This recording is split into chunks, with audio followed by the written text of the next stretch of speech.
헌법, 자유, 민주주의 세 개가 키워드라고 할 수 있을 것 같습니다. 헌법은 한 나라의 근본 가치와 목표, 성격과 제도를 담고 있는 장전이자 문건이라고 할 수 있습니다. 또 사회적 합의이기도 하고요. 자유는 사람 각자가 외부로부터의 간섭이나 통제가 없는 그러한 상태를 말합니다. 민주주의는 주권을 가진 국민이 자유와 평등을 위하여 스스로의 참여를 통해서 지배와 통치를 행사하는 그러한 체제 또는 제도라고 할 수 있습니다.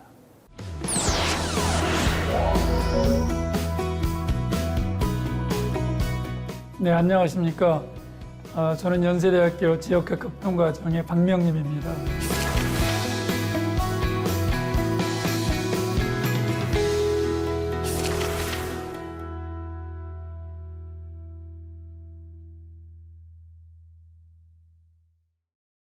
자유는 인간 존재의 가장 중요한 근본 가치인 동시에 목표라고 생각합니다. 근데 개인의 자유는 단독적으로 추구되거나 실현될 수 없고 일정한 인간 공동체 내에서 함께 추구되고 실현될 수밖에 없다고 생각합니다. 그 점에 관해서 아마 임마누엘 칸트처럼 본질을 가장 잘 이해한 학자도 드물었던 것 같습니다.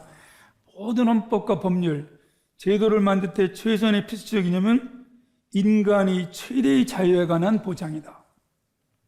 그리고 그것은 바로 각자의 자유가 타인의 자유와 공존할 수 있는 근거가 된다.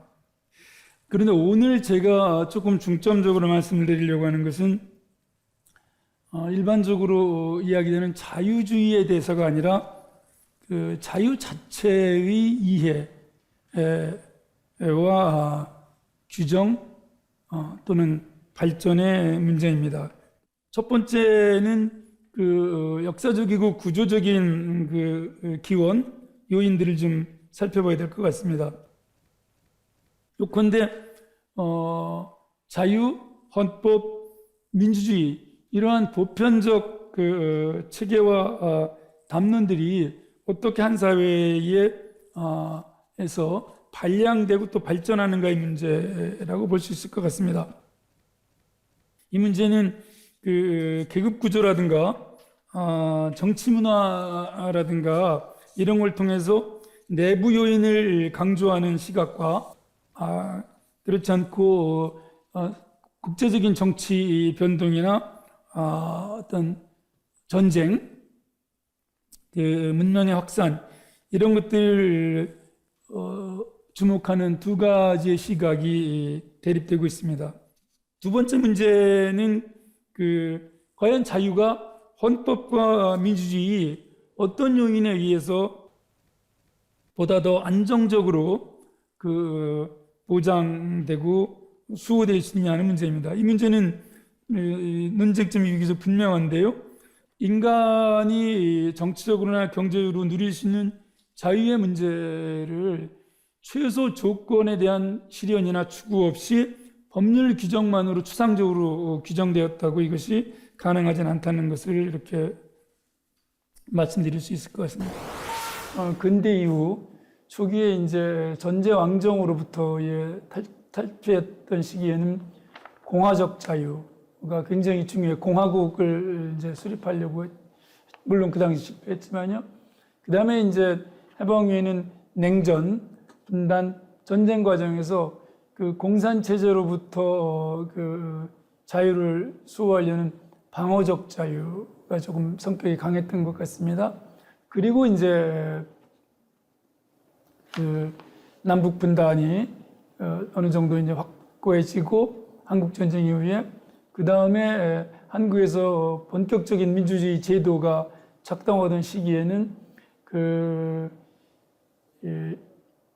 국가 권위주의 정부는 가능하면 반공자유주의 또는 최선의 자유주의를 허용하려고 했고 저항 세력이나 야당 또는 비판 세력들은 소극적 자유, 어떤 자유민주주의가 제공하는 그런 그 자유를 회복하고 확보하려고 그렇게 노력해왔던 것 같습니다. 민주화 이후에는 이제 거의 합의가 이루어져 가지고 자유민주주의 체제 하에 소극적 자유는 이제 보장받는데 큰 어려움이 없는 것 같습니다. 이제는 소극적 자유를 조금 더 일반적인 시민적 자유로 확대하고 조금 더 나아가서는 사회경제적 자유까지 이렇게 보장하는 단계로 발전할 필요가 있지 않을까 싶습니다. 한국에서 냉전시대 자유주의는 실제로 냉전 자유주의보다 더 제약이 많았고 현실적인 공간, 개념적인 범주 역시 훨씬 협소했다고 생각합니다. 국가보안법이나 수많은 체포들, 구타, 고문, 감금, 권력의 무한정한 자의적 행사, 그리고 많은 양심의 자유나 집회 결사의 자유, 언론의 자유, 학문 자유의 제약을 보면은 이거는 조금 더 다른, 그래서 아까 저는 이거를 방어적 자유, 방어적 자유주의가 조금 더 가깝지 않을까 하는 생각을 해봅니다. 내부 갈등이건 외부 갈등이건 이 경쟁이나 이 대결이 초래하는 자유나 민주주의에 끼친 긍정적 효과, 이거를 처음 발견한 이제 철학자 이론가는 토크빌이었기 때문에 토크빌 효과라고 부르는데요. 한국 같은 경우에는 이 분단 냉전 대결이 역설적으로 국가의 통합 능력을 제고시키고 국가의 억압에 대한 저항의 결과로 등장한 시민사회를 응집시키고 지속시키고 발전시키고, 또 뒤에 조금 자세히 말씀드릴 우리의 자유민주주의 체제는 공산체제와 다르다는 민주주의 교육을 하면서, 그러니까 이게 거꾸로 공산주의와 다른 것을 교육함으로써 오는 반대적 효과, 그리고 공산주의 국가가 다르기 위해서 최소한의 자유민주주의 제도와 원칙, 절차를 유지하는 상권 분립이라든가 복수정당제라든가 선거라든가 자유언론이라든가 이런 것도 굉장히 중요할 것 같습니다. 그런 점에서 반공과 민주주의를 동시에 가르친 이 교육의 수혜자는 단기적으로는 권위주의 체제였지만 장기적으로는 명백히 한국의 자유주의 그리고 민주주의였다고 생각합니다. 한국에서 자유와 자유주의의 거시적인 발전 과정은 크게 봐서는 4시기로 나눌 수 있을 것 같습니다. 1876년에서 1910년 초기의 어떤 자유주의의 접촉, 도입, 수용, 확산의 시기라고 할 수 있을 것 같습니다. 전통 중화체제가 붕괴되고 동서가 조화된 시기였고요. 두 번째는 1910년에서 1945년까지 일제 강점 시기인데, 이때는 주권과 자유를 억압당했지만 최초의 이제 대한민국 임시정부를 통한 헌법 수립을 통해서 내부로부터의 전제 왕정의 극복도 중요하지만 이민족의 압제를 극복하는 것도 중요하다. 그래서 내외 모두로부터의 자유를 추구하는 시기였던 것 같습니다. 1945년까지는 실패했고요. 그 다음에 이제 세 번째 중요한 시기가 1945년부터 53년까지, 이때는 한국의 자유와 자유주의와 자유민주주의 체제가 본격적으로 도입되고 착근되고 제도화되는 시기일 것 같습니다. 그런데 1876년부터 1910년과 1945년부터 1953년까지 이 두 시기를 보면 한국의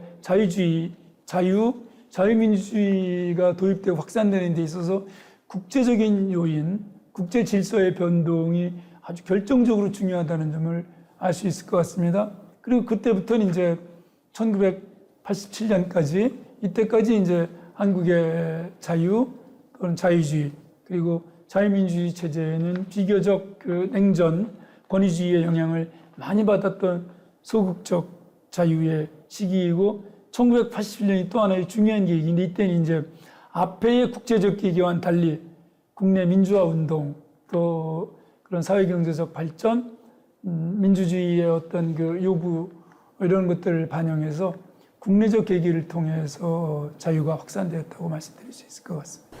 자유랑 자유주의는 헌법의 규정 문제보다는 초기 입헌주의 도입 시기를 실하면 민주주의 문제다라고 아까 말씀을 드렸는데요. 진짜 방어적 민주주의, 민주주의를 독재로부터, 나치즘과 볼셰비즘으로부터 지키려고 하는 것이 바로 이 자유민주적 기본주의죠. 여기는 거꾸로 유신 독재를 정당하기 위해서 이 방어적 민주주의 개념을 들여왔다는 것은 이것은 좀 잘못된 것이기 때문에 저는 이것은 1972년에 예외 상황에서 한국적 민주주의를 정당하기 위해서 박정희 정부가 수용했었다고 할지라도 1987년 민주헌법을 만들 때까지 이것을 이대로 둔 것은 그 당시 한국적 민주주의를 정당하기 위해서 도입한 건데 조금 잘못된 것이 아닌가.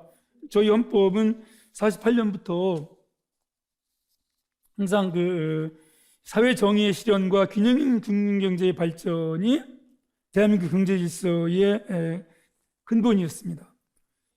이 원칙이 존재함에도 불구하고 일단 원칙은 바뀌지 않고 54년 헌법에서는 이제 이 조항들, 아까 말씀드린 국유, 국영, 공영 조항들은 전부 이제 시장경제 내용으로 바뀝니다. 미국의 강력한 압력에 의해서.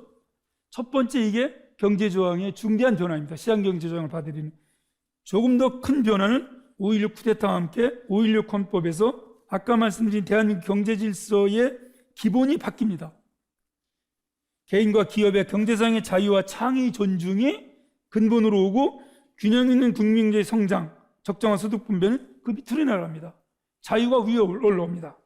자유가 경제상의 자유가 바뀐 겁니다. 완전히. 그 다음에 이제 이것을 그대로 유지한 가운데 5.16 헌법 조항을 유지한 가운데 최근에 경제민주화 조항이 조금 추가된 것이 바로 현행 헌법입니다.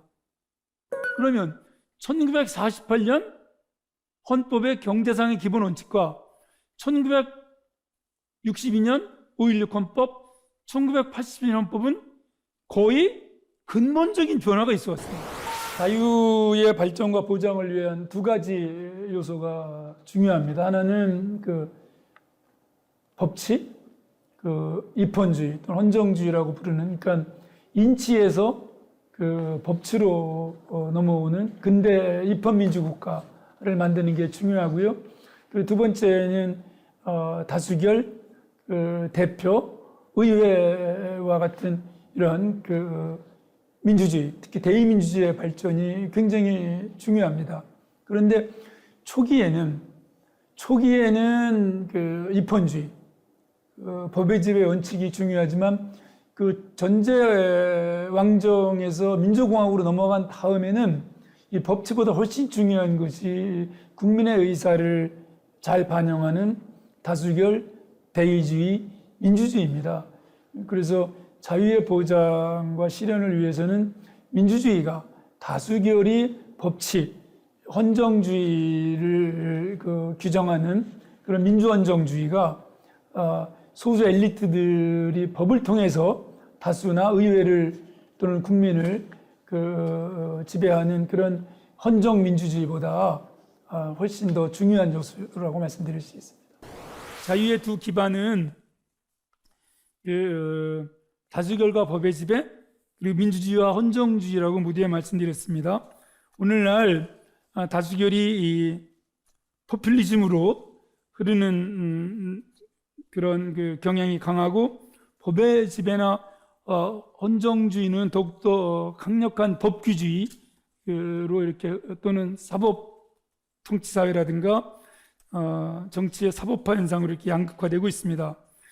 포퓰리즘과 사법주의 이 양극단을 넘고 다수결 민주주의를 회복하는 것이 바른 대표, 대의 이 과정을 통해서 그것이 자유와 자유주의의 공간을 넓히고 발전시킬 수 있는 저희 앞에 남아있는 그런 그 가능성이고 또 조금 강하게 말씀드리면 선택해야 할 경로의 하나가 아닐까 그렇게 생각합니다.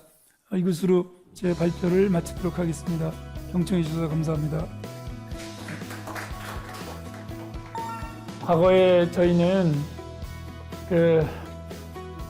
권위주의 정부 또는 그 냉전 이념과 투쟁하면서 자유, 민주주의 실현을 위해서 노력했습니다.